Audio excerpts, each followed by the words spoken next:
அனைவருக்கும் வணக்கம். நான் எனது ஜனநாயக கடமையை ஆற்றிவிட்டேன். நீங்கள் உங்களுடைய ஜனநாயக கடமையை ஆற்றினீர்களா அப்படின்றத கமெண்ட்ஸில் பதிவு பண்ணுங்கள்.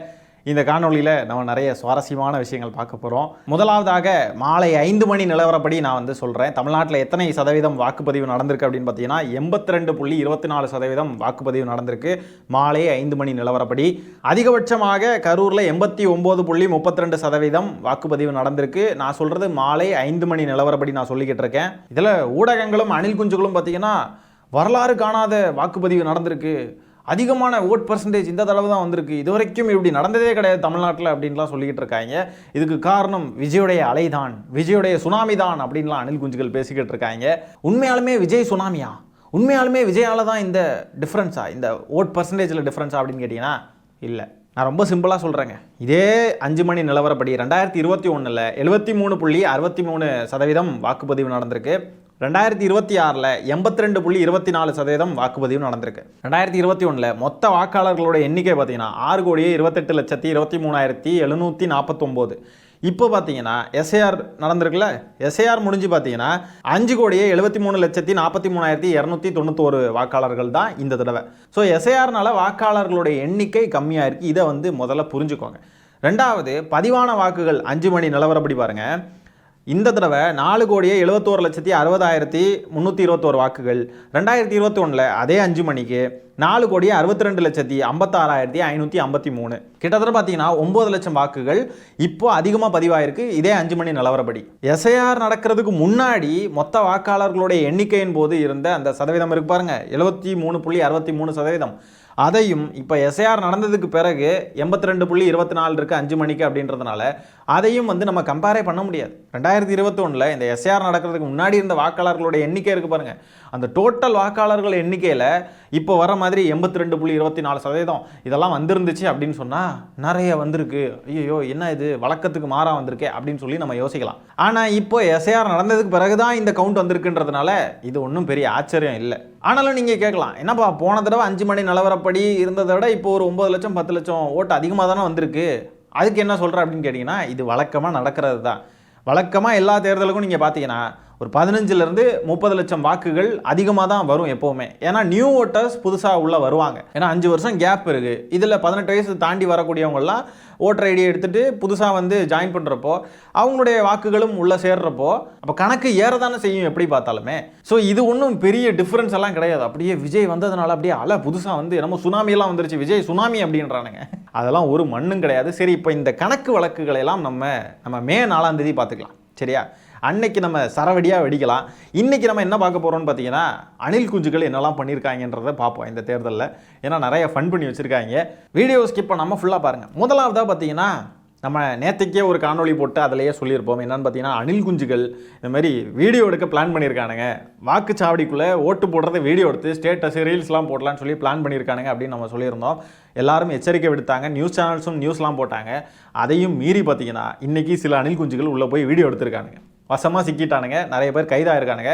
அதுலேயும் குறிப்பாக திருப்பத்தூர் தொகுதியில் வாக்களிக்கிறத வீடியோ எடுத்து இன்ஸ்டாலெல்லாம் பதிவு போட்டு ஒருத்தனை கைது பண்ணியிருக்காங்க காவல்துறையினர். நம்ம தான் முன்னாடியே சொல்லியிருக்கோமே, இவனுங்களுக்கு அதிகபட்ச ஆசையே என்னன்னு பார்த்தீங்கன்னா ரீல்ஸ் போடணும், ஸ்டோரி போடணும், ஃபோட்டோ போடணும், இது மட்டும்தான் அவனுங்களுக்கு. அந்த ஆசைக்காக கண்டிப்பாக அதை செய்வானுங்க அப்படின்றத நம்ம ஏற்கனவே சொல்லியிருப்போம். இது தவறு அப்படின்னு தெரிஞ்சாலும் செய்வானுங்க, தெரியாமல் செய்கிறானுங்க அப்படின்றது வேற. அது செஞ்சுட்டு அதுக்கப்புறம் திருந்துறானுங்க வருந்துறானுங்க, அது வேற கதை. ஆனால் பார்த்தீங்கன்னா இவனுங்க தெரிஞ்சே செய்வானுங்க. ஏன்னா அவனுங்களுக்கு அதுதான் வேணும், அதை பண்ணணும். அதை பண்ணலைன்னா சாட்டிஸ்ஃபை ஆகாது. ஏன்னா இவனுங்க எப்போவுமே அடிப்படையிலே அப்படி தான், கூட்டத்துக்குள்ளே போனால் சாவணும்னு தெரியும், தெரிஞ்சே தான் போய் சாவானுங்க. அதனால் நம்ம ஒன்றும் பண்ண முடியாது. அதுக்கெலாம் அவதூறாக பேசினா வழக்கு வரும்னு தெரியும், தெரிஞ்சே பண்ணுவானுங்க, வழக்கு வாங்குவானுங்க, ஜெயிலுக்கு போவானுங்க. அதுமாதிரி இப்போவும் பார்த்தீங்கன்னா வாக்குச்சாவடிக்குள்ளே போய் வீடியோ எடுத்துக்கிட்டு இருந்தால் அது பிரச்சனையாகும், அது கேஸ் போடுவாங்க, நம்மளை கைது பண்ணுவாங்கன்னு தெரியும், தெரிஞ்சே பண்ணுறான். அடுத்ததாக ஒரு முக்கியமான விஷயம் என்னென்னு பார்த்தீங்கன்னா சென்னையிலேருந்து பல்வேறு ஊர்களுக்கு செல்லக்கூடிய மக்களால் ஊர்களுக்கு சரியாக போய் சேர முடியலை.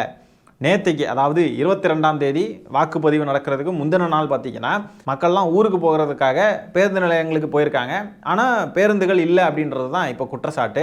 இப்போ என்ன ஆயிடுச்சுன்னா விடிய அங்கேயே மக்கள் இருந்திருக்காங்க. இப்போ வரைக்கும் ஊர்களுக்கு போய் சேர முடியாத நிலை ஏற்பட்டிருக்கு நிறைய பேரால். இதனால வாக்களிக்க முடியாத நிலை நிறைய மக்களுக்கு ஏற்பட்டிருக்கு. இப்போ இந்த அணில் குஞ்சுகள் என்ன பண்ணுறானுங்கன்னா இதுக்கும் காரணம் திமுக தான். முதலமைச்சர் மு.க. ஸ்டாலின் அவர்கள் தான்.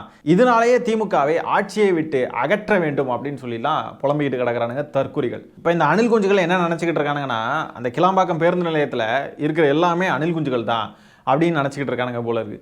அந்த கூட்டத்தில் எல்லா கட்சி ஆதரவாளர்களும் இருப்பாங்க. கண்டிப்பாக திமுகவுக்கு வாக்களிக்கிறவங்களும் இருப்பாங்க, அதிமுக வாக்காளர்களும் இருப்பாங்க, எல்லாருமே இருப்பாங்க தான். அப்போ எல்லாருக்கும் சேர்த்து திமுக சதி பண்ணிருச்சா? திமுகவுக்கும் சேர்த்து திமுகவே சதி பண்ணிருச்சு. அப்போ அதுமாரி சில அணில் குஞ்சுகள்லாம் வீடியோவும் போடுறாங்க. ஆதவர்ஜுனாவும் வந்து பேசுறாப்புல ஒரு பிரஸ் மீட்ல, ஒழுங்கா வந்து பஸ் ஏற்பாடுலாம் பண்ணல, இதெல்லாம் திமுகவுடைய சதி அப்படின்னு சொல்லி பேசுறாப்புல. எல்லாமே திமுகவுடைய சதி, திமுகவுக்கும் திமுகவே சதி பண்ணிருச்சு. இந்த தற்குறி அணில்களுக்கு முதல்ல மாடல் கோட் ஆஃப் கண்டக்ட் அமல்ல இருக்கு அப்படின்றதே தெரியுமா தெரியாதான்னு தெரியல. அப்படின்னா என்னன்னே தெரியுமான்னு தெரியல.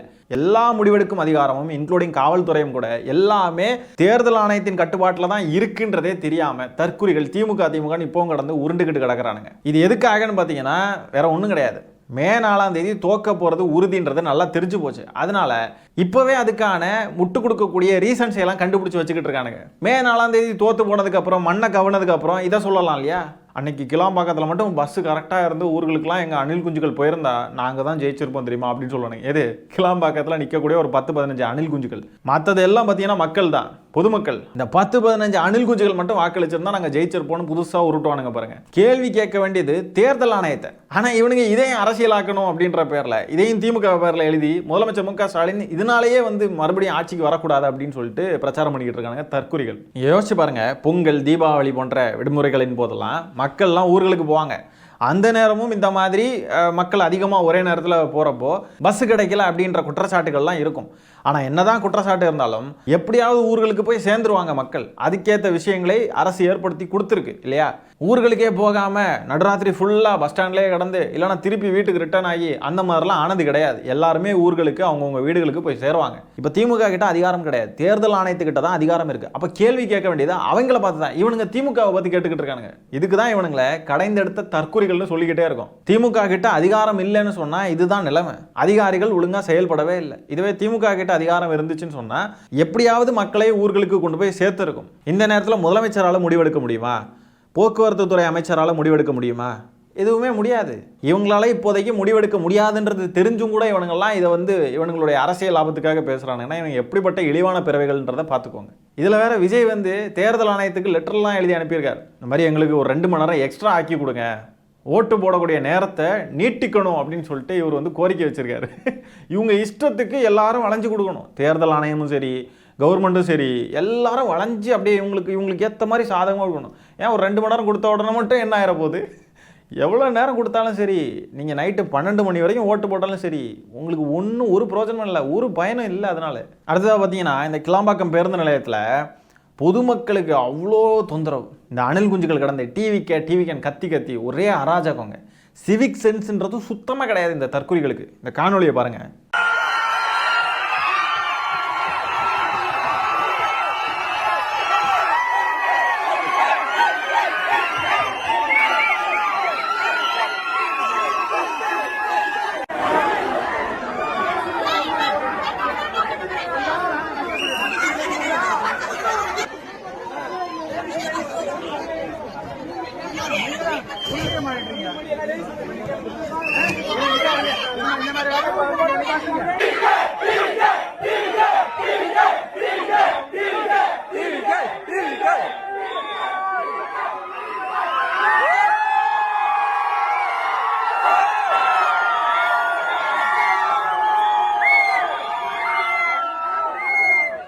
இந்த கூட்டத்துக்குள்ள ஒரு 15-20 அணில் குஞ்சுகள் கடந்து ஒரே அடாவடித்தனம். பொது இடத்துல எப்படி நடந்துக்கணுன்ற அறிவே அவனுங்களுக்கு இல்லை. என்னமோ அங்கே நிற்கிறது ஃபுல்லாக எல்லாரும் அணில்கள் அப்படின்ற மாதிரி நினச்சிக்கிட்டு இருக்கானுங்க போல இருக்கு.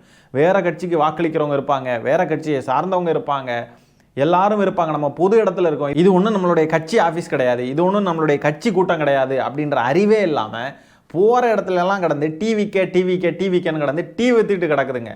ஆரம்பிச்சதுலேருந்து இப்போ வரைக்கும் டீ மட்டும்தான் வித்துக்கிட்டு கிடக்குதுங்க. அதுவும் பாருங்கள், அந்த அனௌன்ஸ் பண்ணக்கூடிய மைக் இருக்கு இல்லையா, அந்த மைக்கில் போய் அந்த டிவிக்கே பாட்டை போட்டிருக்கானுங்க. அதை வந்து காவல்துறையினர் வந்து அந்த ஒயரை பிடுங்கி விட்டதும், அந்த டிவிக்கே பாட்டு ஓடுறதை கேட்டுட்டு ஒயரை பிடுங்கி விட்டதும் அதுக்கு சண்டைக்கு போகிறானுங்க காவலர்கள்கிட்ட. என்ன மாதிரியான ஒரு அராஜகம்! இவனுங்க கிட்ட ஒரு சின்ன அதிகாரம் கிடைச்சதுனாவே இவனுங்கெல்லாம் எப்படி ஆட்டம் போடுவானுங்கன்றதை கற்பனை பண்ணிக்கோங்க. இவனுங்க கிட்ட தமிழ்நாட்டையே கொடுக்கணுமா இப்படிப்பட்ட அராஜக கும்பல் கிட்ட. இந்த பஸ் ஸ்டாண்ட் தேவை கிடையாது. 4 பஸ் வரதுக்கு கோயம்பேடுல நிறுத்தி வச்சிருக்கோம். இதுக்கு எதுக்கு கோடிக்கணக்குல போட்டு செலவு பண்ணி கட்டி வச்சிருக்காங்க? 4 பஸ் விடுறதுக்கு கோயம்பேட்டிலேயே இருந்திருக்கலாம். இதுக்கு எதுக்கு இந்த கிளாம்பாக்கம் பஸ் ஸ்டாண்ட் அப்படின்னு கேட்குறாங்க. இந்த 4 பஸ் விடுறது யாரு? கரெக்டாக வந்து பஸ்ஸை ஏற்பாடு பண்ணாதது, போக்குவரத்துக்கு வந்து ப்ராப்பராக வந்து எதுவும் இனிஷியேட்டிவ் எடுக்காதது யார்? நீங்கள் கேள்வி கேட்க வேண்டியது தேர்தல் ஆணையத்தை. இங்கே கடந்து எதுக்கு கத்திக்கிட்டு இருக்கு அப்படின்ற மாதிரி தான் நமக்கு இருக்குது. எவ்வளோ பெரிய தற்கொலையாக இருந்தால் இந்த மாதிரி பஸ்ஸு இன்றைக்கி ஒரு நாள் கிடைக்கல அப்படின்றதுக்காக ஒரு பேருந்து நிலையமே வந்து கட்டியிருக்கக்கூடாதுன்னு சொல்லும். எவ்வளோ பெரிய தற்கொலையாக இருக்கணும். இதெல்லாம் வேறு ஒன்றும் இல்லைங்க.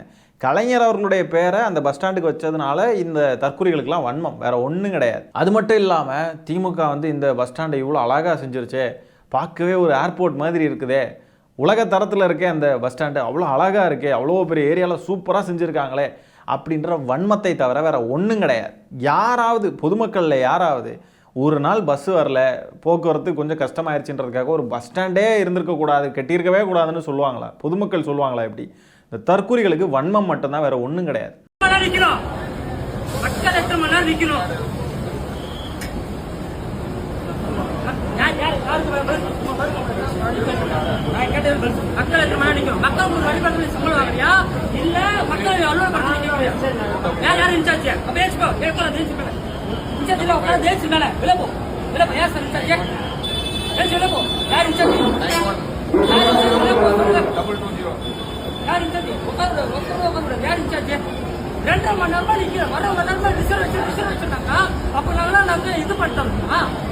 ஒரு பெரியவர், வயசில் மூத்தவர், அவர் பாட்டுக்கு ஒரு வேலையை பார்த்துக்கிட்டு இருக்காரு. அவரை போய் உரிமையில் பேசி அவரை எந்திரிச்சு போ, வெளியே போ அப்படின்னு சொல்லிட்டு மரியாதை இல்லாமல் பேசிக்கிட்டு இருக்கானுங்க. சரி, ஆதங்கம் புரியுது, கோபம் புரியுது, எல்லாம் புரியுது. ஆனால் அவங்க என்ன பண்ண முடியும்? ஒரு பெரியவங்க அவங்கள மரியாதையாக பேசினா என்ன? கோபத்தில் பேசினாலும் சரி, மரியாதையாக பேச வேண்டியது தானே? எந்திரிச்சு போ அப்படின்னு ஒரு மாதிரி மட்டம் தட்டுற விதமாக என்ன பேச்சு இது? என்ன மாதிரியான ஒரு இது எனக்கு புரிய மாட்டேங்குது. இவனுங்கெல்லாம் ஊர்களுக்கு போய் ஓட்டு போட்டா என்ன, போடலைன்னா என்ன, நமக்கு அதை பற்றி கவலை இல்லை அப்படின்ற மாதிரி தான் ஃபீல் ஆகுது. இப்படி அராஜகத்தில் ஈடுபட்டுக்கிட்டு பஸ் ஸ்டாண்டில் பொதுமக்களை வந்து தொந்தரவு பண்ணிக்கிட்டு, அங்கே பணி செய்கிறவங்களையும் பணி செய்ய விடாமல் தடுத்துக்கிட்டு, அவங்கள வந்து அப்யூஸ் பண்ணிக்கிட்டு, அவங்கள எந்திரிச்சு போ அப்படின்னு விரட்டி விடுறது, ஒருமையில் பேசுறது, மரியாதை குறைவாக பேசுறது, இப்படியெல்லாம் பண்ணிக்கிட்டு இவனுங்கெல்லாம் ஓட்டு போட வேற போகணுமா? இவனுங்கெல்லாம் தேர்ந்தெடுத்து முன்ன பின்ன ஏதாவது ஒரு சின்ன அதிகாரம் ஏதாவது ஒன்று கிடச்சிருச்சுன்னு சொன்னால் எவ்வளோ அராஜகத்தில் ஈடுபடுவானுங்கன்றதை பார்த்துக்கோங்க. இன்றைக்கே இப்படி இருக்கானுங்க. ஒன்றும் இல்லாதப்போவே, ஒரு அங்கீகரிக்கப்பட்ட கட்சி கூட கிடையாது. இப்படி ஒரு நிலைமையில் இருக்கிறப்போவே இவனுங்கெல்லாம் இப்படி ஆட்டம் காட்டிக்கிட்டு இருக்கானுங்க அப்படின்னு சொன்னாக்க, இவனுங்ககிட்ட ஒரு சின்ன அதிகாரமோ சின்னதாக ஒரு இதுவோ கிடச்சிருச்சு அப்படின்னு சொன்னால் எப்படியெல்லாம் ஆட்டம் போடுவானுங்க, எவ்வளோ அராஜகத்தில் ஈடுபடுவானுங்கிறத கற்பனை பண்ணிக்கோங்க. நீங்கள் வர்ற பஸ்லையெல்லாம் எல்லாரும் ரிசர்வேஷன் சொல்லி ஏறி போயிடுறாங்க அப்படின்னு சொல்லிட்டு கத்துறான். பின்ன காசு கொடுத்து புக் பண்ணவங்க பஸ்ஸில் போகாமல் பின்ன ஒன்னேவா அனுப்பிவிட முடியும்? அட தற்குறி! இதில் வேலை பார்த்துக்கிட்டு இருந்தவரையும் எழுப்பி போக வச்சுட்டான். 1ஆம் நம்பர் விஜய்தனமாக இருக்குது. கேவலமான விஜய்களாக இருக்கானுங்க இவனுங்க. இந்த நேரத்தில் எவ்வளோ பேர் வருவாங்கன்றதெல்லாம் கணிச்சு பேருந்துகளை கரெக்டாக விட வேண்டியது தேர்தல் ஆணையத்துடைய பொறுப்பு. யார்கிட்ட பொறுப்பு அதிகாரம்லாம் இருக்குன்னு கூட தெரியாமல் கேனத்தனமாக அங்கே வேலை பார்த்துக்கிட்டு இருக்கவங்களை விரட்டி விடுறது, திமுகவை பேசுறது, இந்த பஸ் ஸ்டாண்ட் இருந்திருக்க கூடாதுன்றது தற்குறிகள். ஒரு நாள் பஸ் கிடைக்கலன்றதுக்காக பஸ் ஸ்டாண்டே இருக்கக்கூடாதான். இது என்ன லாஜிக் இது? ஒரு நாள் வீட்டில் கரண்ட் இல்லைன்றதுக்காக சுவிட்சு, ஃபியூஸு, டிரான்ஸ்ஃபார்மர் எல்லாத்தையும் உடச்சி போட்டுறாங்களா? எதையும் யூஸ் பண்ண மாட்டாங்களா? கரண்ட் தேவையில்லையா? ஒரு நாள் தண்ணி வரலன்னா வீட்டில் இருக்கக்கூடிய டேங்க் எல்லாம் தூக்கி தூர எறிஞ்சிருவாங்களா? ஆனாலும் நல்ல அறிவுங்க இந்த தாவேக்கா தற்குறிகளுக்கு. என்னமோ அங்கே நிற்கக்கூடிய இந்த தாவேக்கா தற்குறிகள் மட்டும் போய் வாக்களித்த உடனே விஜய்க்கு என்னமோ சிஎம் ஆயிடுவார் போலையும், என்னமோ 6 மணிலேருந்து இன்னும் ஒரு 2 மணி நேரம் எக்ஸ்ட்ரா கொடுத்த உடனே மட்டும் விஜய் என்னமோ சிஎம் ஆயிடுற மாதிரியும். ஆனால் இவனுக்கு பண்ணுற அலப்பறை இருக்கேங்க. விஜய்க்கு வந்து விஜய்க்கு வந்து சுனாமி. பார்ப்போம் அந்த சுனாமியை 4ஆம் தேதி எப்படி ஓட விரட்டுறோன்னு பாருங்க. பாவங்க அழுன்னு அழுகிறானுங்க. எம்சிசி அமலுக்கு வந்ததுக்கு பிறகு பெர்மிஷன் தரலன்னு அழுதானுங்க. நேற்றுக்கு பஸ்ஸு விடலைன்னு அழுதானுங்க. இப்போ என்னன்னா ஓட்டு போட முடியலன்னு அழுகிறானுங்க. இனி மே 4ஆம் தேதி என்ன பண்ண போகிறானுங்கன்னா திமுகவுடைய சதின்னு அழ போகிறானுங்க. அவ்வளோதான். ஆகவே இந்த காணொலியில் நம்ம பேசியிருக்கிற விஷயங்களை பற்றி நீங்கள் என்ன நினைக்கிறீங்கன்றதை கமெண்ட்ஸில் பதிவு பண்ணுங்கள். இந்த காணொலியை நான் இத்துடன் நிறைவு செய்து கொள்கிறேன். நன்றி, வணக்கம்.